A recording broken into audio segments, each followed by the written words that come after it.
کسی چائے والے، تندور والے یا رکشے والے کا بچہ نہیں پڑھ سکتا یہاں؟ خیر بشیر بہت پریشان تھا، اتنے پیسے کہاں سے لاؤں؟ میں اپنے ہاشم کو ہر حال میں پڑھانا چاہتا ہوں، کسی مقام پہ دیکھنا چاہتا ہوں۔ ہاشم محسوس کر رہا تھا ابو کی پریشانی۔ ہاشم خاموش تھا، ابو نے پریشانی کی وجہ سے کھانا بھی نہیں کھایا تھا۔ دوسرے دن بشیر بیٹے کو ساتھ لیے اسکول پہنچ گیا۔ انٹرویو کرنے والی ٹیم بیٹھی ہوئی تھی، انہوں نے مختلف سوالات کیے، ہر مشکل سے مشکل سوال کیا، لیکن ہاشم ہر سوال کا جواب دیتا رہا۔ سب کافی متاثر ہو رہے تھے، حیران تھا، اتنا قابل، اتنا ذہین بچہ۔ انٹرویو پاس کر لیا، لیکن وائس پرنسپل بولا، ہم کیسے کسی رکشہ والے کے بیٹے کو اسکول میں داخلہ دے سکتے ہیں؟ یہ ناممکن ہے، یہاں بڑے لوگوں کے بچے پڑھتے ہیں، وہ اپنی توہین سمجھیں گے ایک رکشے والے کا بچہ یہاں پڑھے تو؟ سب نے ہاں میں ہاں ملائی، بالکل درست کہہ رہے ہیں۔ لیکن پرنسپل میڈم نے کہا، بچہ قابل ہے، اسکول کا نام روشن کرے گا۔ وہ یہ باتیں کر رہے تھے کہ ہاشم مسکرا کر بولا، آپ سب کو آپ کا مقام، آپ کی امیری مبارک ہو۔ محنت میں نے کرنی ہے اور صلہ اللہ پاک نے عطا کرنا ہے۔ ہاشم اٹھا، سلام کیا اور چل دیا۔ چھوٹا سا بچہ بہت بڑی بات کر گیا تھا۔ ہاشم ابو کے سینے لگ کر رونے لگا۔ ابو جانا پریشان نہ ہو، ہم کو اتنے بڑے اسکول میں پڑھنے کی کوئی ضرورت نہیں ہے، یہاں انسان سے زیادہ پیسے کو اہمیت دی جاتی ہے۔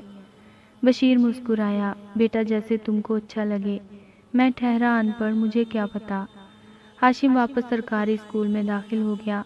باپ دن رات محنت کرتا، ماں خاک روح بن کر ہسپتال میں جھاڑو پوچھا کرتی۔ ہاشم نے میٹرک میں ٹاپ کیا، پھر ایف ایس سی اور پھر وکالت میں داخلہ لے لیا۔ ماں باپ کی اکلوتی اولاد تھا، بشیر نے اپنا سب کچھ لٹا دیا تھا ہاشم کی خاطر۔ بشیر اب بوڑھا ہو چکا تھا، ہاشم محنت کرتا رہا، وہ جانتا تھا محنت کرنے والوں کو اللہ پاک کبھی تنہا نہیں چھوڑتا۔ ہوا کچھ یوں بھی تھا کہ سب رشتے بھی چھوڑ گئے تھے، غریب سمجھ کر کوئی منہ نہیں لگاتا تھا ان کو۔ ہاشم کی ماں 50 سال کی ہو چکی تھی، آج بھی وہ ہاتھ میں جھاڑو لیے صفائی کرتی تھی ہسپتال میں۔ اور پھر وہ دن آیا، ہاشم وکیل بن گیا، اور پھر وکالت کے بعد مزید محنت کی اور سیشن جج کے عہدے پر فائز ہو گیا۔ اصل کامیابی کا دن تو وہ تھا جب سب رشتہ دار منہ موڑ گئے تھے، جب کوئی ان سے بات کرنا گوارا نہیں کرتا تھا، جب کسی کا بیٹا دبئی جاب کر رہا تھا اور کسی کا امریکہ۔ اس لمحے ایک 50 سال کی بڑھیا، ایک 55 سال کا بابا بزرگ، پرانے سے کپڑے پہنے، اپنے بیٹے کی جج بننے کی خوشی میں ایک تقریب میں موجود تھے۔ شہر کے بڑے بڑے آفیسر مبارکباد دے رہے تھے۔ بشیر کی آنکھوں میں آنسو تھے، اپنے رکشے کے پاس کھڑا رو رہا تھا، جسم میں تھکن تھی۔ بوڑھی ماں زمین پہ بیٹھی جھاڑو دیتے دیتے جو تھک چکی تھی، آج بیٹا جج بن گیا۔ ہاشم نے امی ابو کا ہاتھ پکڑا، اسٹیج پر لے گیا، سب لوگ تالیاں بجانے لگے، اور دوسرے دن ہاشم کے ساتھ امی ابو کی فوٹو اخبار میں بھی چھپ چکی تھی۔ اسٹیشن جج ماسٹر ہاشم صاحب اپنے والدین کے ساتھ خوشگوار لمحات میں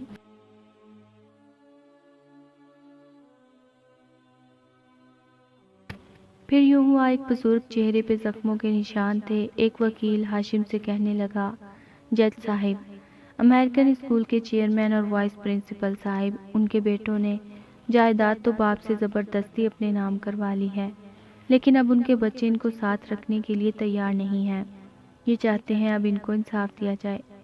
ہاشم نے جب اس بوڑھے کی جانب دیکھا تو اپنی کرسی سے اٹھ کھڑا ہوا، اس بوڑھے کے قریب آیا۔ بابا جی، کیا آپ مجھے پہچانتے ہیں؟ میں کون ہوں؟ وہ بزرگ انکار میں سر ہلا کر بولا، نہیں جانتا۔ اتنے میں ہاشم کے ابا کا فون آیا، پتر میں تیری عدالت کے باہر بیٹھا ہوں، ڈاکٹر کے پاس جانا ہے، میں انتظار کر رہا ہوں۔ ہاشم نے ابو کو عدالت کے اندر آنے کا کہا، پھر اس بزرگ سے مخاطب ہوا، سر جی، آپ امریکن اسکول کے وائس پرنسپل اور مالک، یاد کریں آج سے 13 سال پہلے ایک بچہ آیا تھا جس کا باپ رکشہ چلاتا تھا۔ اس بچے نے انٹرویو کے دوران ہر سوال کا جواب دیا، لیکن آپ نے یہ کہہ کر اسے داخلہ نہیں دیا کہ اس اسکول میں امیروں کے بچے پڑھتے ہیں اور کسی رکشے والے کا بچہ یہاں پڑھے، یہ ہماری توہین ہے، اور آپ نے اس بچے کو داخلہ نہیں دیا تھا۔ جانتے ہو وہ بچہ کون ہے؟ وہ آپ کے سامنے کھڑا سیشن جج ہاشم، اور وہ جو بوڑھا سامنے سے چلتا آ رہا ہے نا، جسے آپ نے جاہل کہا تھا اور بہت باتیں سنائی تھی، وہ سیشن جج کا ابو ہے، بشیر صاحب۔ اب میں آپ سے کیا کہوں؟ ہم کو جاہل کہنے والا ایک جاہل کے سامنے رو رہا ہے کہ میرے بچوں نے سب کچھ چھین لیا، مجھے اپنے ساتھ نہیں رکھنا چاہتے۔ آپ کے بچے تو اسی اسکول میں پڑھتے تھے نا؟ سنا ہے ایک بیٹا آپ کا پولیس میں ہے جو آپ سے ملنے ہی نہیں آتا، اور دوسرا کسی محکمے میں کلرک ہے۔ وائس پرنسپل رونے لگا۔ ہاشم نے بزرگ کے آنسو صاف کیے اور پیار سے بولا، میرا مقصد آپ کو تانا دینا یا نیچا دکھانا نہیں تھا، بس میں اتنا کہنا چاہتا ہوں، مجھے لگتا ہے بڑے اور مہنگے اسکول میں ہی پڑھ کر کامیابی مل سکتی ہے، جبکہ میں غلط تھا۔ محنت کرنے والوں کے لیے سب کچھ ممکن ہوتا ہے۔ میرے ابو میری امی ساری زندگی محنت کرتے رہے، سب لوگ ہمارا ساتھ چھوڑ گئے، ہماری غریبی کا مذاق اڑایا گیا، مجھے غربت کی وجہ سے اچھے اسکول میں داخلہ نہ ملا، میں اپنی منزل کی جانب رواں رہا۔ میں نے دن رات محنت کی، کبھی ہار نہیں مانی، میں حالات سے لڑتا رہا اور اللہ نے میری محنت کا صلہ دیا، اور آج میں الحمدللہ سیشن جج ہوں۔ کیا فرق پڑتا ہے آپ سرکاری اسکول میں پڑھ رہے ہیں یا کسی مہنگے انگلش میڈیم میں؟ پڑھنا آپ کو ہے، محنت آپ نے کرنی ہے۔ وائس پرنسپل جو آج اولاد کے ہاتھوں خوار ہو رہا تھا، اسے اپنی غلطی پہ شرمندگی تھی۔ میں نے اپنی اولاد کو انگلش کلچر سکھاتے سکھاتے انسانیت سکھانا بھول گیا تھا۔ دوسری جانب سیشن جج ہاشم صاحب اپنے بوڑھے باپ کا ہاتھ تھامے اپنی کار کی جانب بڑھ رہے تھے۔ فارس اتنا کہے گا، حالات کیسے بھی ہوں، کوئی آپ کے بارے میں کچھ بھی سوچے، سب ساتھ چھوڑ جائیں، پھر بھی خود کو مضبوط رکھو اور کامیاب ہو کر سب کو بتا دو، اللہ ساتھ ہو تو کوئی ہرا نہیں سکتا۔ فارس کو پڑھنے والا اگر کوئی زندگی سے ہار چکا ہے تو اٹھیں اور ہمت کریں، اللہ پہ یقین رکھیں، بس تھوڑی سی ہمت، کامیابی آپ کا مقدر بن جائے گی۔ آپ پہ ہنسنے والے آپ کی تعریفیں کرنے لگیں گے، بس خود کو تھوڑا سا مضبوط کریں۔ ایسے نہ بنو کہ تم کسی سے مل کر فخر محسوس کرو، بلکہ خود کو ایسا بناؤ کہ لوگ تم سے مل کر فخر محسوس کریں۔ شہزادہ فارس کو دیجیے اجازت، ملتے ہیں ایک نئی داستان کے ساتھ۔